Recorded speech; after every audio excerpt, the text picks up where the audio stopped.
ধরুন আপনি কোথাও বেড়াতে গেছেন, যেখানে ধারে কাছে কোনো স্বাস্থ্যকেন্দ্র কিচ্ছু নেই। আপনি নিজে ডায়াবেটিক রোগী, আপনার প্রেশার নিয়ন্ত্রণে আছে, প্রতিটা জিনিস ইম্পর্টেন্ট।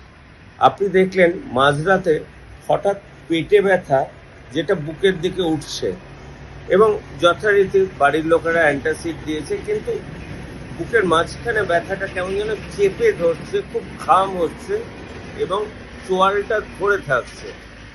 তাৎক্ষণিক যে ওষুধটা আপনাকে কাজ করবে সেটা হচ্ছে অ্যাসপিরিন 325 মিলিগ্রাম চিবিয়ে খেতে হবে, আর তার সাথে 4টে ক্লোপিডোগ্রেল 75 মিলিগ্রাম চিবিয়ে খেতে হবে, একটা অ্যাটরভাস্ট্যাটিন 80 মিলিগ্রাম চিবিয়ে খেতে হবে।